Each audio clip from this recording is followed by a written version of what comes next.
வணக்கம். இலங்கை செய்திகளுடன் நான் ரோஷன். விரிவான செய்திகளுக்கு முன் தலைப்புச் செய்திகள். 2023ஆம் ஆண்டு நடைபெறவிருந்த உள்ளூராட்சி மன்ற தேர்தலை ரணில் விக்ரமசிங்கே தடுக்க முயன்றதாக பிரதமர் சுட்டிக்காட்டு. புதிய சட்டங்களை உருவாக்குவதற்கும் நிலவும் சில சட்டங்களில் திருத்தங்களை மேற்கொள்வதற்கும் அமைச்சரவை ஒப்புதல். ஆளுங்கட்சியின் பொய்யான வாக்குறுதிகளை இனியும் நம்பாமல் மக்கள் ஏனைய கட்சிகளுக்கு ஆதரவு தெரிவிக்க வேண்டும் என்று முன்னாள் ஜனாதிபதி ரணில் விக்ரமசிங்கே வலியுறுத்தல். கடந்த ஆட்சி காலத்தில் உள்ளூராட்சி மன்றங்களில் பிரதிநிதிகளாக இருந்தவர்களால் மேற்கொள்ளப்பட்ட ஊழல் பெயர் பட்டியலை வெளியிட அரசு தீர்மானம். தொடர்பது விரிவான செய்திகள். 2023ஆம் ஆண்டு நடைபெறவிருந்த உள்ளூராட்சி மன்ற தேர்தலில் தேசிய மக்கள் சக்தி வெற்றி பெறுவதற்கான வாய்ப்பு இருந்த போதிலும் அந்த தேர்தலை ரணில் விக்ரமசிங்கே தடுக்க முயன்றதாக பிரதமர் ஹரணி அமரசூரிய தெரிவித்துள்ளார். கோட்டாஞ்சேனை பகுதியில் நடைபெற்றிருந்த பொதுமக்கள் சந்திப்பில் உரையாற்றிய போது அவர் இந்த குற்றச்சாட்டை முன்வைத்தார். அவர் மேலும் தெரிவிக்கையில், கொழும்பு மாநகர சபையின் ஆண்டு வாரியான வருமானம் 30 பில்லியன் என்று அளவுக்கு உள்ளது. ஆனால் கடந்த ஆட்சி காலங்களில் மக்களின் நலன்களை புறக்கணித்து அதிகாரிகள் இந்த தொகையை முறையாக பயன்படுத்தவில்லை. அந்த நகர சபை ஒருபோதும் நலன்களை பாதுகாக்கும் இடமாக இல்லாமல் திருடர்களின் தங்குமிடமாக இருந்தது என்று அவர் குறிப்பிட்டுள்ளார். 2023ஆம் ஆண்டுக்கான உள்ளூராட்சி மன்ற தேர்தலை நடத்த திட்டமிடப்பட்டிருந்த போதும் தேசிய மக்கள் சக்தி வெற்றி பெறும் சூழ்நிலையை எதிர்கொண்ட ரணில் விக்ரமசிங்கே அந்த தேர்தலை தடை செய்ததாக அவர் கூறினார். இம்முறை தங்களது வெற்றியை யாராலும் தடுக்க முடியாது என்று நம்பிக்கை தெரிவித்த பிரதமர், ஜனநாயகத்தின் பேரில் மக்கள் தீர்ப்பு அளிக்க உள்ளார்கள் என்றும் கூறியுள்ளார். பெருந்தோட்ட மற்றும் சமூக உள்கட்டமைப்பு அமைச்சின் கீழ் புதிய சட்டங்களை உருவாக்குவதற்கும் நிலவும் சில சட்டங்களில் திருத்தங்களை மேற்கொள்வதற்கும் அமைச்சரவை ஒப்புதல் வழங்கியுள்ளது.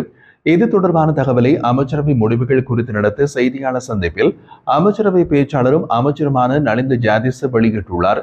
அதன்படி பெருந்தோட்ட முகாமைத்துவ சட்டம் என்ற புதிய சட்டம் மற்றும் துருசேவிய நிதியத்தின் அதிகாரங்களை ரப்பர் அபிவிருத்தி திணைக்களத்திடம் மாற்றும் சட்டம் விரைவில் அறிமுகப்படுத்தப்பட உள்ளது.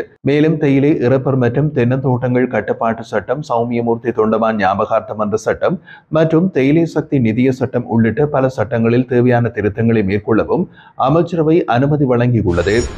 கண்டி தலதா மாளிகையில் நடைபெற்ற புனித தந்துதாது கண்காட்சியை முக்கிய பிரபுகளுக்கான வரிசையில் சுமார் 56,000 பேர் பார்வையிட்டதாக முன்னாள் நாடாளுமன்ற உறுப்பினர் சமன் ரத்னபிரிய குற்றம் சுமத்தியுள்ளார். அவர் குறிப்பிடும் போது, பொதுமக்களுக்கு கிடைக்காத சிறப்புரிமைகள் எதுவும் நாடாளுமன்ற உறுப்பினர்களுக்கு வழங்கப்படக்கூடாது என்று அரசாங்கமே தெரிவித்துள்ளதாகவும் பாதுகாப்பு கூட தேவையில்லை என்று தேசிய மக்கள் சக்தியின் உறுப்பினர்கள் கூறியதாகவும் தெரிகின்றது. இவ்வாறு இருக்க ஆரம்பத்தில் சாதாரண கெப் வண்டியில் பயணிக்கும் ஆளும் கட்சி அரசியல்வாதிகள் பின்னர் சில தூரத்திற்கு பிறகு விஐ போன்ற மிக சொகுசான வாகனங்களில் பயணிப்பதை விமர்சித்துள்ளார். மேலும் அரசாங்கம் 6 மாதங்களில் சில தலைமுறைகளுக்கு சேவை செய்ததாக கூறினாலும் இன்றும் மக்கள் 3 வேளை உணவுக்கே வெறுமையாக இருக்கின்றார்கள் என்றும் அவர் கடுமையாக சாடினார். கடந்த அரசாங்கத்தின் போது புத்தாண்டுக்காக ஜனாதிபதி அனுப்பிய குறுஞ்செய்திகளின் செலவுகுத்தை தொடர்பாக தேசிய மக்கள் சக்தியின் நாடாளுமன்ற உறுப்பினர் நிலாந்தி ஹொட்டஹாச்சி வெளியிட்ட புள்ளி விவரங்களில் தவறுகள் இருப்பதை சுகாதார அமைச்சர் நலிந்த ஜாதிச ஒப்புக்கொண்டார். தொலைக்காட்சி நேர்காணல் ஒன்றில் கலந்து கொண்டு கருத்து வெளியிட்ட போது அவர் இதனை குறிப்பிட்டிருந்தார். ஜனாதிபதி இந்த ஆண்டு சிங்கள மற்றும் தமிழ் புத்தாண்டுக்கான சடங்கு வழி குறுஞ்செய்திகளை அனுப்பவில்லை என்பதால் அரசாங்கம் 98 மில்லியன் ரூபாய் மிச்சப்படுத்தியுள்ளதாக ஹொட்டஹாச்சி தெரிவித்திருந்தார்.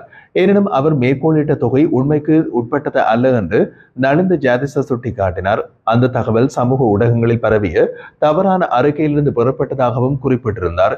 நாட்டின் அரசியல் கலாச்சாரத்தை மாற்றுவதே தேசிய மக்கள் சக்தியின் நோக்கம். எனவே எங்கள் செயல்களுக்கு பொறுப்பு ஏற்க வேண்டும். தவறுகள் ஏற்பட்டால் அவற்றை உடனடியாக திருத்த வேண்டும். அத்தகைய தவறுகள் நமக்கே தீங்கு விளைவிக்க கூடும் என்று அமைச்சர் கூறினார். மேலும் ஒரு சில நாடாளுமன்ற உறுப்பினர்களின் தவறான அறிக்கைகள் காரணமாக முழு அரசாங்கமே பொய்யான தகவல்களை பரப்புகிறது என்ற நம்பிக்கை மக்களிடம் உருவாக்க கூடாது என்றும் இந்த சூழ்நிலையில் அமைச்சரவை செய்தியாளர் சந்திப்புகள் மற்றும் பொது மன்னிப்புகள் மூலம் அரசாங்கம் தன்னுடைய பொறுப்பை நிரூபிக்க முற்படுகிறது என்றும் அவர் குறிப்பிட்டார். போலீஸ் மா அதிபர் தேசபந்து தென்னக்கோனின் கடுமையான அதிகார துஷ்பிரயோகத்தை குறித்து விசாரணை செய்யும் வகையில் அதற்காக நியமிக்கப்பட்ட விசாரணை குழுவுக்கு ஆதரவளிக்க ஒரு சிறப்பு புலனாய்வு குழு உருவாக்கப்பட்டுள்ளது. தேசபந்து தென்னக்கோனை சேர்ந்த விவகாரங்கள் தொடர்பாக விசாரணை குழு நாடாளுமன்றத்தில் 3வது முறையாக கூடிய போது இந்த புலனாய்வு குழு நியமிக்கப்பட வேண்டும் என்ற பரிந்துரை முன்வைக்கப்பட்டது. தென்னிலங்கை ஊடகம் ஒன்று வெளியிட்ட செய்தி பராமரிப்பில் இந்த குழு நாடாளுமன்றத்தின் விசாரணை விவரங்களை விவாதிக்க சந்தித்ததாகவும் குறிப்பிடப்பட்டுள்ளது. விசாரணை குழுவுக்கு புலனாய்வு ஆதரவு வழங்கும் நோக்கில் அதில் போலீஸ் மா அதிபரிடம் பரிந்துரைக்கப்பட்டதற்கேற்ப இந்த புலனாய்வு குழு நியமிக்கப்பட்டது. இந்த புதிய குழுவின் ஒத்துழைப்போடு தேசபந்துவை சுற்றியுள்ள குற்றச்சாட்டுகள் தொடர்பான விசாரணைகள் மேலும் விரிவாக முன்னெடுக்கப்பட உள்ளதாகவும் குறிப்பிடப்படுகிறது. ஆளும் கட்சியின் பொய்யான வாக்குறுதிகளை நம்பி ஏமாறியது போதுமானது. இனிமேல் மக்கள் ஏனைய கட்சிகளுக்கு ஆதரவு தெரிவிக்க வேண்டும் என்று முன்னாள் ஜனாதிபதி ரணில் விக்ரமசிங்க வலியுறுத்தினார். காலையில் நடைபெற்றிருந்த பிரச்சார கூட்டம் ஒன்றில் உரையாற்றிய போது ஐக்கிய தேசிய கட்சியின் வேட்பாளர்களுக்கு ஆதரவாக உரையாற்றிய போது அவர் இந்த வேண்டுகோளை கூறினார். தொடர்ந்தும் அவர் கூறுகையில், ஆளும் கட்சியின் பெருசோடிய வாக்குறுதிகளை நம்பி ஏமாந்த பலருக்கு அரசியல் மீதான நம்பிக்கை குறைந்துவிட்டது. பலர் வாக்களிக்கவே விரும்பவில்லை. ஆனால் அவர்கள் மனம் மாற்றிக்கொண்டு உண்மையான மாற்றத்திற்காக வேறுபட்ட கட்சிகளை தேர்ந்தெடுக்க வேண்டும் என்று கேட்டுக்கொண்டார். சில உள்ளூராட்சி மன்றங்களில் தேசிய மக்கள் சக்திக்கு பெரும்பான்மை கிடைக்காது என்பதோடு ஏனைய கட்சிகள் இணைவதன் ஊடாகவே பெரும்பான்மையை பெறக்கூடிய நிலைமையும் உருவாகும். தேசிய மக்கள் சக்தி மீது கொண்டுள்ள நம்பிக்கையை வெளிப்படுத்துவதை எதிர்வரும் உள்ளூராட்சி மன்ற தேர்தலை பயன்படுத்திக் கொள்ளுமாறு முன்னாள் ஜனாதிபதி தெரிவித்திருந்தார். இதேவேளை கடந்த காலங்களில் அரசியல் செயற்பாடுகளுக்காக காலி முகத்திடலை பயன்படுத்த வேண்டாம் என்று சகல அரசியல் கட்சிகளும் தீர்மானித்திருந்த போதிலும் தற்போதைய அரசாங்கம் அதனை புறக்கணித்து மேதின கூட்டத்தை அங்கு நடத்துவதற்கு தீர்மானித்துள்ளது என்றும் முன்னாள் ஜனாதிபதி ரணில் விக்ரமசிங்க குறிப்பிட்டார். இந்த நிகழ்வில் ஐக்கிய தேசிய கட்சியின் தலைவரான வஜிர அபிவர்த்தன மற்றும் காலி மாவட்டத்திலிருந்து போட்டியிடும் பல்வேறு ஐக்கிய தேசிய கட்சியின் வேட்பாளர்களும் கலந்து கொண்டிருந்தனர். கடந்த அரசாங்கங்களின் ஆட்சி காலத்தில் அரசியல்வாதிகளின் ஆதரவோடு ஊழல் மற்றும் மோசடிகளில் ஈடுபட்டிருந்த அதிகாரிகளுக்கு எதிராக நடவடிக்கை எடுக்க அரசாங்கம் முடிவு செய்துள்ளது. இது தொடர்பாக அரசு திணைக்களங்கள், கூட்டுத்தாபனங்கள் மற்றும் நியாதிக்க அமைப்புகளில் கடந்த காலத்தில் நடைபெற்ற ஊழல் மற்றும் மோசடிகளை பற்றிய தனித்தனியான விசாரணைகள் தற்போது முன்னெடுக்கப்பட்டு வருகின்றன. இந்த விசாரணைகளின் முடிவில் சம்பந்தப்பட்ட அதிகாரிகளுக்கு எதிராக சட்ட நடவடிக்கைகள் எடுக்கப்படும் என்றும் அரசு அறிவித்துள்ளது.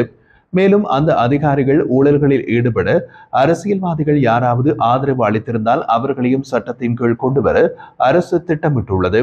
இதேவேளை முந்தைய அரசாங்கங்களின் காலங்களில் உள்ளூராட்சி மன்றங்களில் பிரதிநிதியாக இருந்தவர்கள் மேற்கொள்ளப்பட்ட ஊழல்களை பற்றி அவர்களின் பெயர்களை கொண்ட பட்டியலை வெளியிடவும் அரசு தீர்மானித்துள்ளது.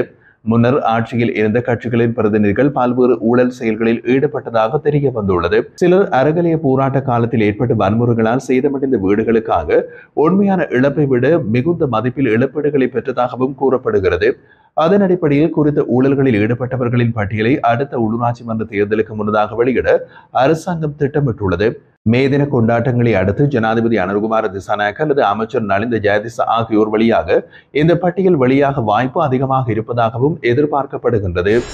முன்னாள் ஜனாதிபதிகளின் 4 தங்களிடம் இருந்த மேலதிக வாகனங்களை ஜனாதிபதி செயலகத்திடம் ஒப்படைத்துள்ளதாக அந்த செயலகம் குறிப்பிட்டுள்ளது. முன்னாள் ஜனாதிபதி சந்திரிகா பண்டாரநாயக்க குமாரதுங்க தவிர மஹிந்த ராஜபக்ச, மைத்ரிபால சிறிசேன, கோட்டாபய ராஜபக்ச மற்றும் ரணில் விக்ரமசிங்க ஆகியோர் ஜனாதிபதி செயலகத்தின் அறிவுறுத்தலுக்கு இணங்க வாகனங்களை ஒப்படைத்துள்ளதாக மூத்த செய்தி தொடர்பாளர் ஒருவர் உறுதியளித்துள்ளார். ஜனாதிபதியின் செயலாளர் ஏப்ரல் 19ஆம் தேதி அனுப்பிய அதிகாரப்பூர்வ கடிதத்தின் அடிப்படையில் முன்னாள் ஜனாதிபதிகளுக்கு வழங்கப்பட்ட 3 வாகனங்களில் ஒன்றை ஏப்ரல் 23ஆம் தேதிக்கு முன்னர் திருப்பி தருமாறு அறிவுறுத்தப்பட்டது. அதன்படி மஹிந்த ராஜபக்ச பயன்படுத்திய லேண்ட் க்ரூசர் V8 வாகனம் ஏப்ரல் 28ஆம் தேதியும், மைத்ரிபால சிறிசேன பயன்படுத்திய லெக்சஸ் டிஃபெண்டர் வாகனம் ஏப்ரல் 24ஆம் தேதியும், கோட்டாபய ராஜபக்ச பயன்படுத்திய லேண்ட் ரோவர் ஜீப் ஏப்ரல் 23ஆம் தேதியும், ரணில் விக்ரமசிங்க பயன்படுத்திய லேண்ட் க்ரூசர் பிராடோ ஏப்ரல் 28ஆம் தேதியும் ஜனாதிபதி செயலகத்திடம் ஒப்படைக்கப்பட்டது. மேலும் முன்னாள் ஜனாதிபதிகள் வைத்திருந்த வாகனங்கள் 2ஆக மட்டுப்படுத்தப்பட்டுள்ளதுடன் இது தொடர்பாக அமைச்சர்கள் பயணிக்கும் அரசு வாகனங்களையும் 2 என்று கட்டுப்படுத்தும் சுற்றறிக்கை ஏற்கனவே வெளியிடப்பட்டுள்ளதாகவும் ஜனாதிபதி செயலகம் தெரிவித்துள்ளது. நாட்டில் பொருளாதார கணக்கெடுப்பை நடத்துவதற்கு அமைச்சரவை அனுமதி வழங்கியுள்ளது. அதன்படி விவசாயம் மற்றும் விவசாயம் சாராத பொருளாதார நடவடிக்கைகள் தனித்தனியாக உள்ளடக்கி இந்த பொருளாதார கணக்கெடுப்பை 2 கட்டங்களாக நடத்துவதற்கு தொகை மதிப்பு மற்றும் புள்ளி விவர திணைக்களம் திட்டமிட்டுள்ளது. அதன்படி 2025ஆம் ஆண்டில் விவசாய நடவடிக்கைகளும் 2026ஆம் ஆண்டில் விவசாயம் சாராத நடவடிக்கைகளும் கணக்கெடுப்பு செய்யப்பட உள்ளது. நாட்டில் இறுதியாக பொருளாதார கணக்கெடுப்பு 2013ஆம் ஆண்டு முதல் 2014ஆம் ஆண்டு வரை நடத்தப்பட்டிருந்தமையும் குறிப்பிடத்தக்கது.